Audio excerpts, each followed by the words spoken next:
আমার উপার্জন করা টাকায় কেনা এটা আমার ১ম ফোনের চার্জার। তাই এটার প্রতি একটা আলাদাই মায়া বা টান রয়েছে। কিন্তু কিছুদিন হলো এটা ফেটে একদম খারাপ অবস্থা। তো এটাকে কোনো রকমে সেলোটেপ দিয়ে আটকে রাখার চেষ্টা করেছিলাম। বাট কিছুদিন পর টেপের আঠাটা কমে যাওয়াতে সেটাও খুলে পড়ে যায়। তাই ভাবলাম এটার জন্য একটা পার্মানেন্ট কোনো সলিউশন ভাবতে হবে। তো অনেক ভাবনা চিন্তা করে একটা আইডিয়া বের করেছি। জানি না কতটা কাজে লাগবে, বাট চেষ্টা তো করাই যেতে পারে। তো আমি আইডিয়াটা ট্রাই করছি। তো ভাবলাম একটুখানি রেকর্ড করে আপনাদের সাথেও শেয়ার করে নিই। ছোটবেলা থেকে আমার ক্রুশের কাজের প্রতি, সেলাইয়ের প্রতি একটা আলাদাই অবসেশন রয়েছে বলতে পারেন। তো সেই থেকে একটা আইডিয়া বের করলাম যে ক্রুশ দিয়ে যদি কিছু করা যায়। তো তার জন্য আমি নিয়ে নিয়েছিলাম ২ টো কালারের উল, একটা সবুজ এবং একটা হলুদ। তো এখানে অন্য কোনো কালার ব্যবহার করা যেতেই পারতো, বাট আমার মনে হলো সবুজ এবং হলুদটা বেশ ভালো লাগবে।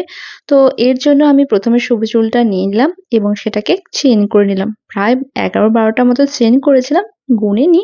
ভাবলাম যতটা ফাটা আছে সেটুকুতে এটা কাজ চলে যাবে। তো চেইনটা করে নেওয়ার পরে লাস্টের ঘরটা আমার চার্জারের এক সাইডে রেখেছি এবং বাকি উলটুকু চার্জারের নিচে দিয়ে নিয়ে অপর সাইডে রেখেছি।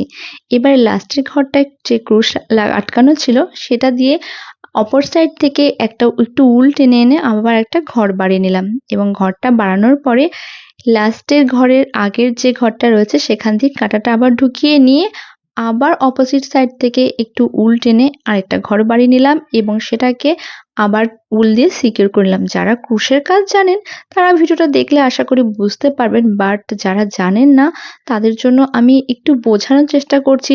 বাট আমি জানি না কতটা বোঝাতে পারবো বা সহজ ভাবে বোঝাতে পারছি কিনা। তো আপনারা ভিডিও দেখে একটু করবার চেষ্টা করবেন। আমি অনেকটা ক্লিয়ারলি ভিডিও নেবার চেষ্টা করেছি।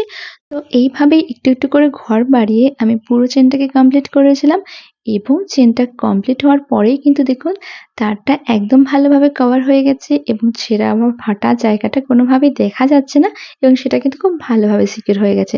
তো আপনারা চাইলে এটাকে এভাবেই রাখতে পারেন, বাট আমার মনে হলো এর সাথে আরেকটু ডিজাইন অ্যাড করলে ভালো লাগবে। তো তার জন্য আমি ইয়েলো কালারের যে উলটা রয়েছে সেটা নিয়ে নিলাম এবং একদম স্টার্টিং পয়েন্ট থেকে একটু চেন তুলে নিলাম। ৩ টে চেন তুলেছিলাম এবং এই ৩ টে চেনকে পরের ঘরের সাথে অ্যাডজাস্ট করে দিলাম। তো এইভাবেই দুটো সাইডকে আমি কমপ্লিট করেছিলাম। তবে আপনারা যারা ভালো ক্রুশের ডিজাইন জানেন তারা কিন্তু এর সাথে আরো ভালো, ভালো ডিজাইনও অ্যাড করতে পারেন। তো আমার ভীষণই তাড়া ছিল, তাই তাড়াহুড়োর মধ্যে এই ডিজাইনটাই মাথায় আসলো আর করে ফেললাম।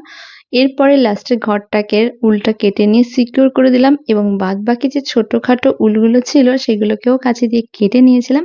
তো আমার তো মোটামুটি এর কভার বানানো শেষ হয়ে গেল এবং কভারটা কেমন হয়েছে আপনারা কিন্তু অবশ্যই আমাকে জানাবেন। আর যদি ভালো লেগে থাকে অবশ্যই লাইক এবং শেয়ার করতে ভুলবেন না। তো আজকের ভিডিওটা এখানেই শেষ করছি।